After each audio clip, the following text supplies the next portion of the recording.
This is Pet Life Radio. Let's talk pets.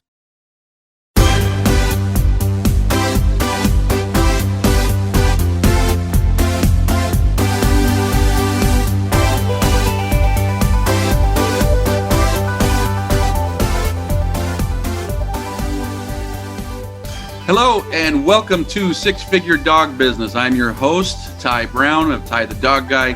Six Figure Dog Business is on PetLifeRadio.com, and this is the show where we help you dog and pet professionals to grow your businesses to six figures per year or more incomes. I'm excited today because we've got a really neat entrepreneur on with us, someone who's built some huge brands, built large companies, millions and millions of dollars. So stay with us. We're going to be talking today with Basel Nassar. It's designerpetsweaters.com. Hand-knitted designer sweaters for your precious pup or cool cat. Beautiful couture patterns for your pets, including custom-knitted formal wear, casual wear, yachting, and even sports-themed. Many designer pet sweaters include feathered tammy hats, top hats, and a lot of sparkle. Each sweater includes leg loops, front paw sleeves, and leash opening. Visit designerpetsweaters.com to order your four-legged fashions today. Your pets will stay warm for the winter and be runway ready. Large or small, we fit them all. designerpetsweaters.com.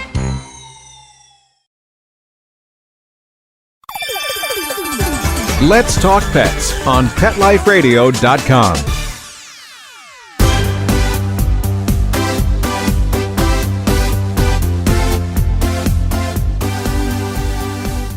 All right, we are back. And so first off, with us today, we've got Basel Nassar. Let me give you a big welcome. Thanks for being on the show today.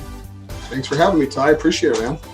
Yeah, awesome. And so tell us who you are. You know, for the folks that know you, for the folks that don't know you, who is Basel Nassar?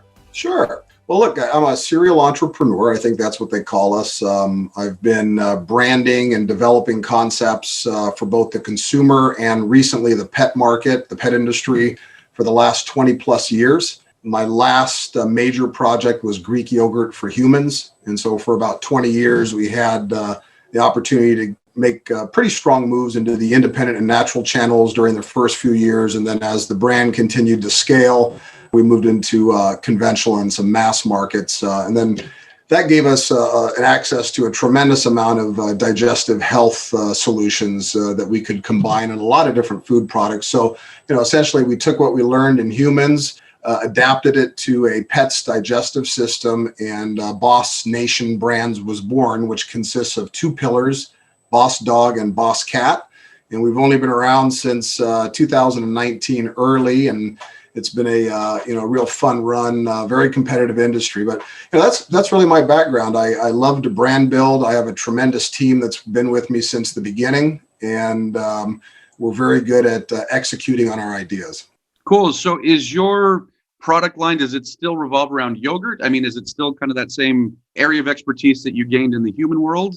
You know, in 2019, our first entry point was what I like to refer to as a narrow segment.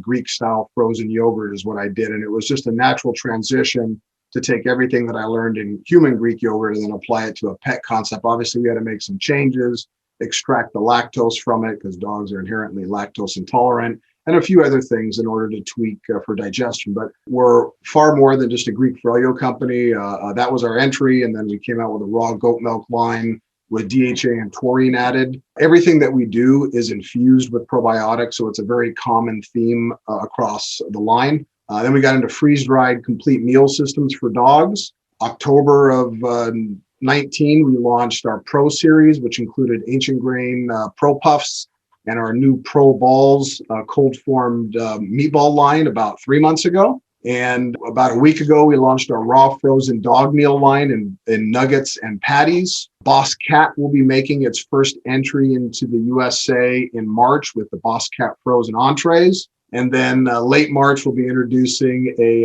high-protein kibble line made with ancient grains. And then I would be remiss to not mention the entry that we did just prior to Christmas, which was Boss Tactical, an ultra premium line of durable collars and leashes using military grade nylon, gunmetal steel, and aviation aluminum. Super high end, more for medium to large size dogs. So as you can see, we're a multi-segment company. I like to tell people, if you stand in the middle of the store, March of 2021, you'll be hard pressed not to see the brand on display. That's all. And what stores are you in? Are you in just pet related stores? Are you in anything besides that? The focus initially, Ty, was specialty pet. It's the brick and mortar industry, and mom and pa is really where we focus most of our attention because of the premium nature of the product. We are looking at other channels, but we're doing them with great discretion. We like to support the street and give them an opportunity to really thrive with unique and viable concepts. So that's not to say that as the brand hits certain maturities and certain channels, we won't look at transitioning and growing in those spaces as well, but we'll do it with a measure of care. So does that mean you're not in the big box guys right now? You're mostly in the specialty retailers? Yeah, and really by choice, because if you think of it, we only started shipping January of 19, and there is a sensitivity out there, I think, to moving online or moving into the big box stores. The small independent retailer is still looking for a way to compete.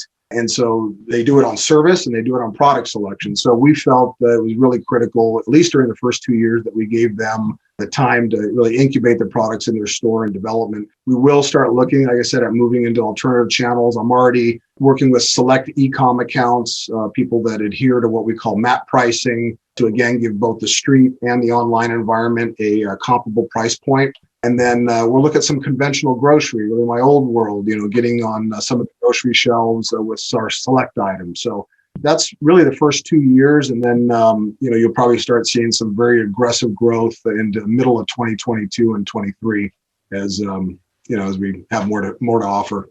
So educate me a little bit on retail here. Well, for a couple of reasons, because I think a lot of listeners, number one, it's interesting because obviously, these are products that they buy, that they sell, that type of stuff. But number two, a lot of folks listening want to be able to get into, they've got a product or a product idea, they want to get it into stores and stuff like that. So is this kind of strategically hey, if we get into the boutique retailers, the specialty retailers, the independents, the acquisition cost is lower. It's going to take us less effort and less cost to get into these guys. That's going to help with our branding. And therefore, in a year or two, people are going to be going into the big box retailers and saying, hey, where is Boss?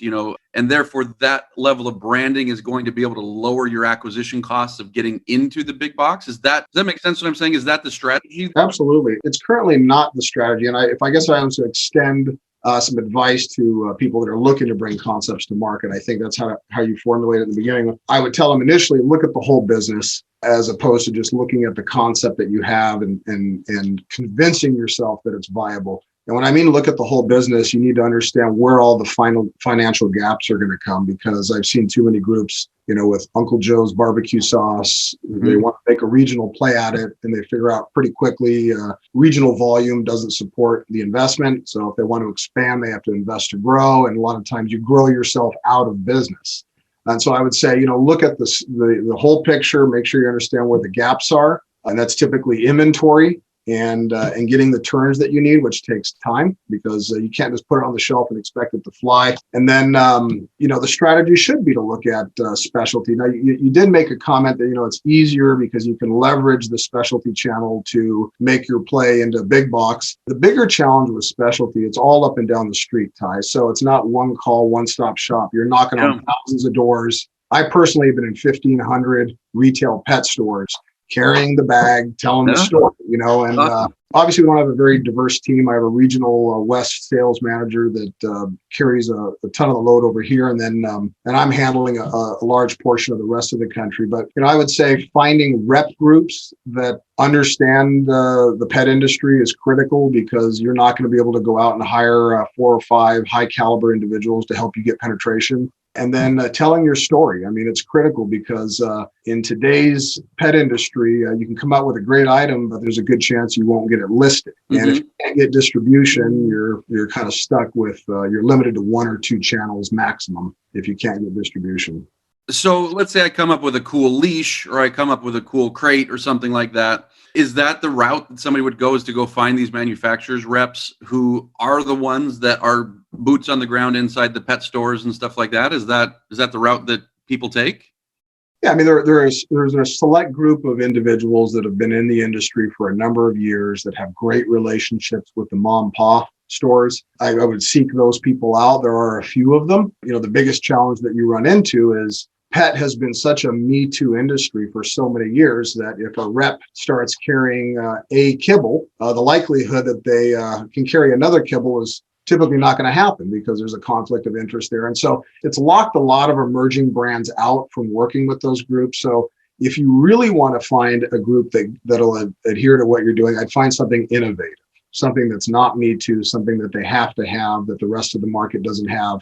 And then I'd go ahead and look at. But if you come out with just another Me Too kibble or a collar and leash line, it's going to be an uphill struggle for you. And I wanted to ask you a question along those lines. So you said, and I don't remember, did you say 3 weeks or 3 months for your raw food that's come out? So the raw frozen meal line for dogs came out last week. Oh, last week. Yeah, pretty recent. Hit last week, and that's something that we wanted to introduce at Super Zoo last year, but obviously things were canceled. So we just focused our effort on the launch of our tactical line this holiday. And then about a week ago, we introduced the Boss Dog raw frozen meal line infused with probiotics, 500 million probiotics per patty and per cup. Awesome. And so raw is still, and you can you can definitely state this better, but I would think that raw is still very innovative because as far as market saturation goes, I would think a big chunk of the population doesn't know that raw feeding even exists, number one. And so I wanted to kind of ask you about that because it's innovative, because it's still new, even though I've been feeding raw for 10 years. So it's not new, but like for the population, for the market out there, it's still new and innovative. And especially in your case where storing it's going to require refrigeration or, freezer space and stuff like that. How difficult is it to take a product like that and find shelf space, because it's so new and because it's so, not everybody's out there looking at it. Are you trying to find the market of people who are just looking for it and let's just ride that wave? Or are you doing a lot of market education to get people to start switching from kibble into raw or both? So that's a two-part question there. The market share allocation for freezer space or fresh space is almost zero. So if you're going to come to market with fresh or frozen, you're either buying freezers, partnering on freezer deals. We put a 450 impulse freezer system in North America last year. Wow. So these are Boss Dog skin freezers with only Boss Dog, Boss Cat concepts. But that was part of the strategy, was market share acquisition. We didn't want to tiptoe. We wanted to make a lot of noise because we had multiple segments coming within 2 years. But I would say, you need to be prepared to invest in space if you're getting into fresh and frozen. It's the fastest growing segment. So what will the landscape look like 5 years from now? I would bet every specialty pet store will have perimeter walls lined with freezers like they are now, by and large. You see them moving from the white door freezer to the actual glass freezer because they're wanting to showcase and display the product. But there's still a learning curve there, Ty, where just the word raw in and of itself is a little intimidating for some people. In developing both the Boss Dog raw and cat entrees, I can tell you I could stick 10 raw food advocates around a table and we'll all disagree about something. Mm-hmm. And so you find the common thread that they're looking for, and then you try to communicate that through your product. So that's really what we're doing now is we're doing a lot of couponing. We're driving trial. I have 4 dogs, 2 cats at home, and a 140-pound sulcata or tortoise. It's a menagerie of animals here, and every one of them eats raw. We converted them all about 2 years ago. And just for me personally speaking, the moisture retention, the absorption and nutrition, you can just see it in the yard, okay, mm-hmm. in terms of the amount of waste, and then just an overall look and feel of the dog. So I'm a huge advocate of it. It's just going to take a little bit more education. It won't be long before I think people are converted, largely to raw. I mean, you're not going to eliminate the kibble and bits world, but I can tell you millennials are looking very hard at raw and the overall benefits as they bring dogs home and cats. Yeah, and to me, that just seems so smart to where you're saying, hey, in 5 years from now, this is going to be a thing. Let's get our freezers in now. I can only imagine the capital output to put 450 freezers, plus stock them and everything it took to just build the relationship to even get in that store. That's incredible. That's awesome. And so did you kind of take a similar trajectory with yogurt? Did you learn how to do all of this with yogurt with humans? I mean, how does somebody learn how to get their product in a store like you've done? Well, if you go back 20-something years ago, it was purely bootstrap. Hey, guys, I have an idea, Greek yogurt. And okay. And, you're 3 20-something-year-old guys sitting around a table at a local coffee shop, right? And then 20 years later, we developed multiple segments. We were acquired in 2010.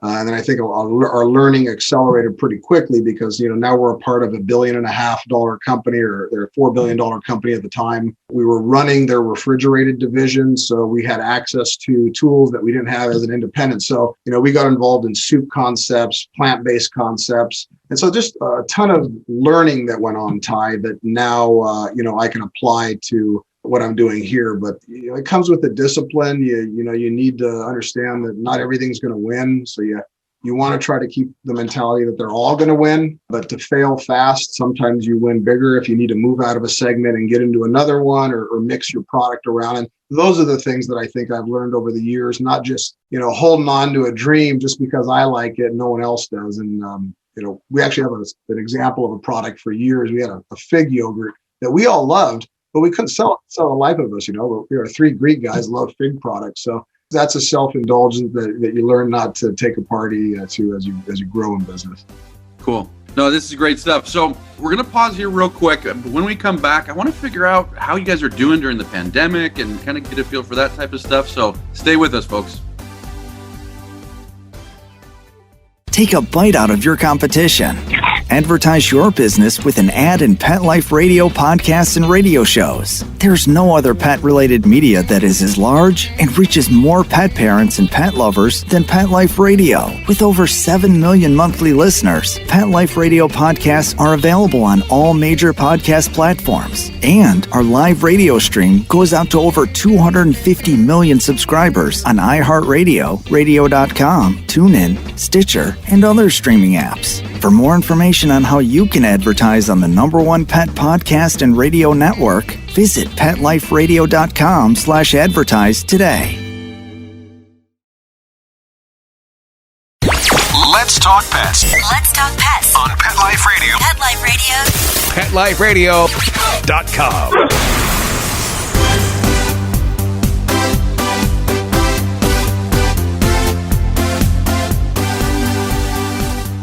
All right, we're back, and we're talking with Basel Nassar, and we're talking about his company under, is it Boss Brands? Is that the umbrella for everything that you're doing right now? As of 2 weeks ago, we decided to call it Boss Nation Brands, which consists of 2 pillars, Boss Dog and Boss Cat. And there's no telling if another pillar will be here in the near future. So Boss Tortoise is on its way? Maybe, you never know. Boss Reptile, Boss Bird, you never know. Because you have a 140-pound tortoise, right? Yeah, we rescued a sulcata tortoise out by the Salton Sea. And the guy basically said he's a beauty. We've had him for a few years, but we have to move to Oregon. It's 110 degrees out. He won't make it through the night. We hopped in our truck and drove 3.5 hours to get him. Took 5 guys to put him in the truck, but I'll send you a picture when we're done. We built a habitat for him and even imported Bermuda grass from Africa. So it's really a fun place to go. We sit up there all the time with Otis and all the dogs are around us and everything. So it's just, like I said, we created a little zoo here. Where do you live? What climate do you live in that you can keep him? We're in Southern California now. So okay. Our teams most of our teams in Seattle, Northern California, and Southern. So we operate largely along the West Coast. But the weather here obviously supports having animals outdoors. Yeah, I'm in the Bay Area myself. And anyways, I follow some like TikTok accounts of people that have tortoises, and I get jealous because I'm like, oh, I'd love to have a tortoise like that. That's they're very cool. Cheaper than a psychiatrist. Very therapeutic. You sit, watch them, feed them whatever they eat, and enjoy. Nice. I like it. So I want to talk to you about the pandemic because we haven't talked about it, but your product line, this is premium stuff. I'm guessing there's a premium price on everything that you're doing, right? Yeah, it is. It's line priced with some of the other specialty concepts, but I would say in certain markets it does carry a slight premium because, quite frankly, it's not cheap to infuse product with probiotics. Yeah, and I want to stress that because anybody can say probiotics in their product, but to introduce the appropriate levels to have survivability and efficacy actually take a substantial amount, and an amount that, quite frankly, costs a lot of money. So we don't pass a lot of that price on to try to keep that pricing threshold tight, but it is an ultra premium product for sure. And so obviously we're right now in the pandemic. We're recording this January 2021. We're in unprecedented times as far as like all of us that are living, economic uncertainty, all of that stuff. A lot of people are pinching their pennies more than ever. has that pinched you guys, or have you guys figured out how to sell a premium product even with economic problems going on? Yeah, you see a lot of industries just getting hit. I mean, personally, I've got friends in the restaurant business that are having a tough time. So we empathize for everybody. A startup should not have to go through a global pandemic. It has enough problems of its own. So obviously we were faced with some challenges early on. When you move to curbside only and you don't have a powerful web presence, it's really hard to get perimeter and novelty shopping in the store. People just want the canned food or the kibble. So, that was tough. But come June of last year, I'll tell you, despite the pandemic, it's almost as if somebody turned the light switch on. The sales started to increase pretty dramatically as people were adopting and rescuing more animals. I know we had a couple of, and I think the reports are pretty clear, adoptions and rescues are on the rise like they haven't been in years, I think, if ever. And so I think that's a great sign for the industry, but it came with its challenges. Who wants to list anything new when you don't know whether or not you're going to be around? If you had a 10-year lease on a brick and mortar pet store and you were at 9.5 years, would you renew last March? So I think there were just a bunch of questions, and we did pivot a little bit, Ty. I'll be honest. We looked at some e-com where we thought we might have to outlet in other channels if brick and mortar was going to decline, but all in all, I think the report that we're hearing from the street is pet stores are doing well. Their year-over-year numbers are actually good, if not better. And the sooner they can get back to full in-store shopping, obviously, everybody will be in a much better position. So, I know this is probably like a huge lecture, but how do you set yourself apart? I mean, when somebody goes into that specialty store that maybe has a bunch of premium brands, how does somebody choose Boss versus the other guy? So a lesson that I learned a long time ago, and I actually coined a term called spoon-to-mouth marketing, which was applicable back when we were doing Greek yogurt. We didn't have the hundreds of thousands of dollars to throw at TV ads and all this and that. So, we did a lot of field work, product demos, customer education sessions, just sampling. It's a little bit different because now you're trying to engage the animal, and oftentimes the animal isn't always with the owner. And the animal doesn't generally respond, right? So unless they eat the sample or on the fly. But I think a lot of in-store support when the economy will permit it is a big part of what we do. And then I'm extremely proud of my group called the At Your Service team. And we decided very early on we wanted to create a kind of a second arm for Boss Nation outside of just the product line. And that was the At Your Service team. And essentially what they do is they offer direct support for retail and the rep lines. So I think, if you sit in a room and talk to our reps and our retailers, they'll tell you that we offer more support than most brands on the market. And we empower our retailers and our reps with the information that they need to drive trial and to get the sale. And so I think, that takes a tremendous amount of time and effort. And I give all the credit to my At Your Service team. They're exceptional at it.